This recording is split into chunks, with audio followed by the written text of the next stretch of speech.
Anda kembali di Berita Utama bersama saya, Jihan Novita. Saudara, belakangan, Hasto Kristianto, Sekjen PDI Perjuangan, getol melontarkan sindiran tajam kepada Presiden Joko Widodo. Hasto melepaskan pernyataan-pernyataan yang tak terduga yang menyudutkan sang presiden yang masih atau setidaknya pernah menjadi bagian dari PDI Perjuangan. Seakan menyimpan banyak rahasia di kotak misterinya, Hasto punya banyak umpan untuk terus saja menyenggol Joko Widodo. Dan kita akan buka kotak serangan yang terbaru. Saudara, Selasa kemarin, Hasto menyebut Jokowi sempat berupaya mengambil alih kursi Ketua Umum PDI Perjuangan. Hasto bilang Jokowi menugasi seorang menteri bertemu dengan Arsyad Rashid untuk membujuk Megawati Soekarno Putri agar kepemimpinan PDI Perjuangan diserahkan ke Jokowi. Pengambil alihan Partai Golkar dan PDI Perjuangan. Jadi jauh sebelum pemilu, beberapa bulan ya, antara 5-6 bulan, ada seorang menteri, ini yang powerful, ada yang super powerful, ada yang powerful, ya supaya nggak salah image.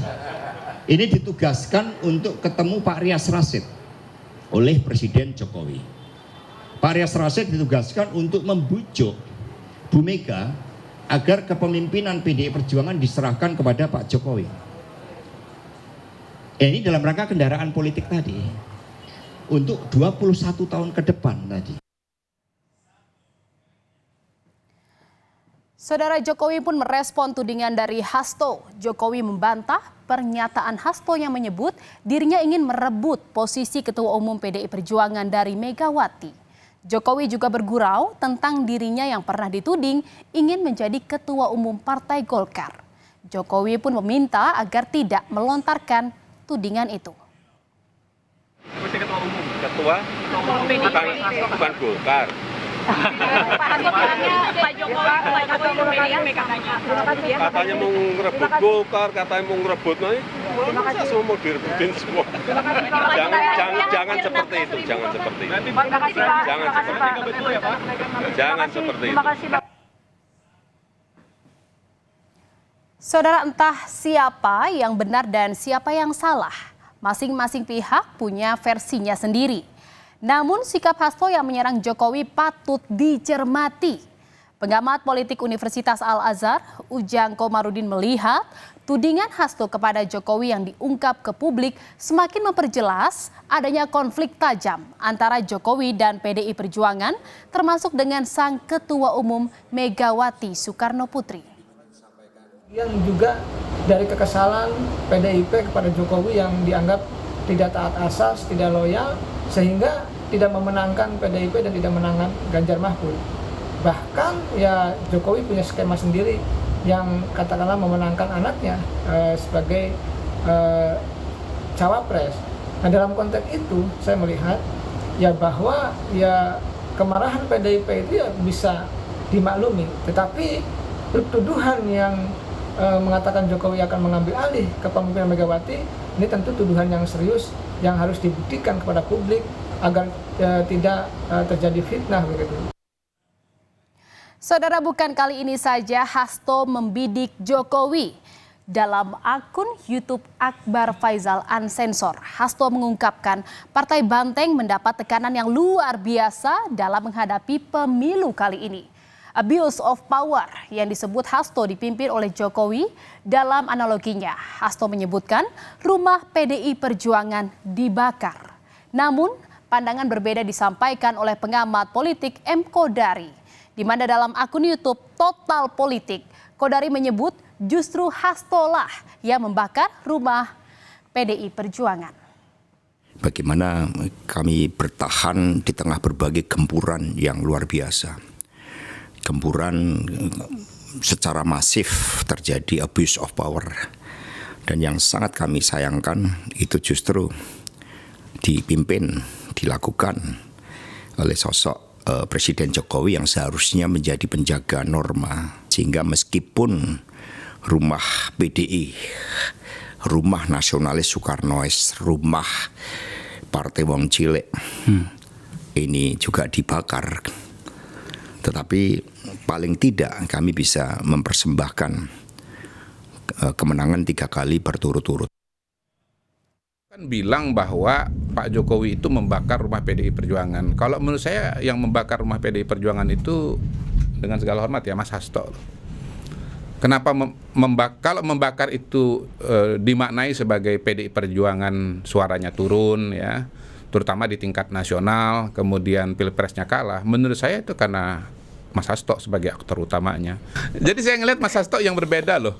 Di tahun 2024 dengan 2019-2014. Jadi tiba-tiba seorang Mas Hasto Kristianto itu tahun 2024 seperti tidak berpijak pada data dan fakta. Analisa dan pernyataannya tidak berpijak pada fakta dan data. Saudara, tidak hanya Jokowi, sang putra Gibran Rakabuming Raka tak luput dari sasaran kritik Hasto. Di mana dalam webinar bertajuk Gugatan Sing Waras di MK, Hasto bilang PDIP khilaf telah mendukung Gibran jadi wali kota Solo karena kagum pada keberhasilan Presiden Jokowi. Tak hanya itu, Hasto juga menganalogikan Gibran seperti sopir truk yang terlibat kecelakaan di Halim. Menanggapi sindiran dari Hasto, Gibran mengucapkan terima kasih dan menyebut Pak Hasto paling oke. Beberapa waktu yang lalu ada kecelakaan. Ya, seorang anak usia 17 tahun nyopir truk.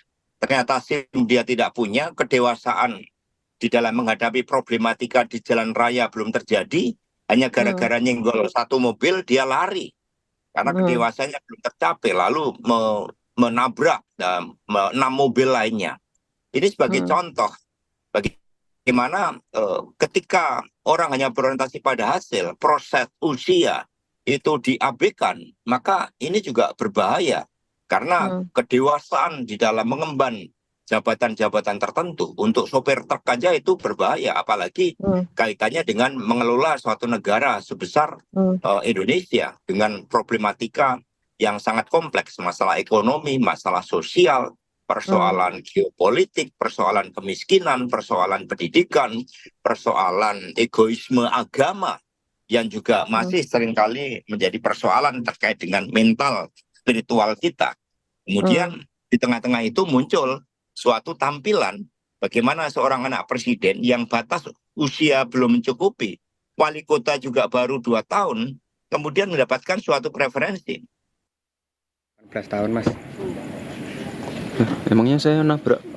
Maksudnya membandingkan kan katanya SIM juga butuh batasan umur, begitu juga Wapres gitu sih, Mas.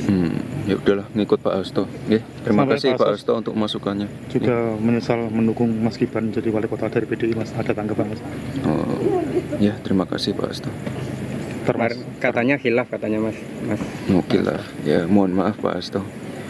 Termasuk juga menyindir Pak Jokowi selalu mengucapkan kata bohong itu, Mas. Oh ya, mohon maaf Pak Hasto. Ya, terima kasih.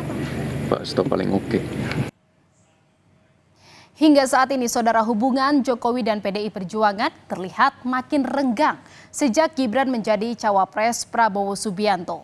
Nah, sebelum berbicara jauh soal kursi Ketua Umum PDI Perjuangan, pengamat politik melihat status Jokowi sebagai anggota partai perlu diperjelas. Lalu apakah Jokowi masih kader PDIP? Hasto bilang, masa kita memecat presiden? Jika yang bersangkutan mungkin Pak Jokowi ini ingin menjadi ketua umum partai, kan tentu harus mengikuti ya Bang Andreas ya, bagaimana aturan main yang ada di PDI Perjuangan. Lah ini kita juga belum mendengarkan sampai sejauh ini bahwa Pak Jokowi itu sudah keluar atau tetap masih ada sebagai kader dari PDI Perjuangan. Ini juga kita nggak tahu kan gitu. Jadi mestinya memang de facto de jure itu jelas gitu ya. Mungkin secara de facto tidak lagi dengan PDI Perjuangan, tapi secara de jure mungkin belum ada kata putus gitu ya dengan PDI Perjuangan. Jadi itu dulu mungkin yang harus diklarifikasi. Itu memang beliau ber-KTA. Pak Jokowi pernah menjadi wakil ketua DPD PDI Perjuangan Jawa Tengah. Tetapi dalam konteks keputusan politiknya, ya saya harus berani mengatakan bahwa sudah jauh dari kultur yang dibangun oleh PDI Perjuangan. Jauh atau masih anggota, Mas? Secara formal masih anggota. Tapi masuk kita memecat presiden yang kebetulan juga anggota dari PDI.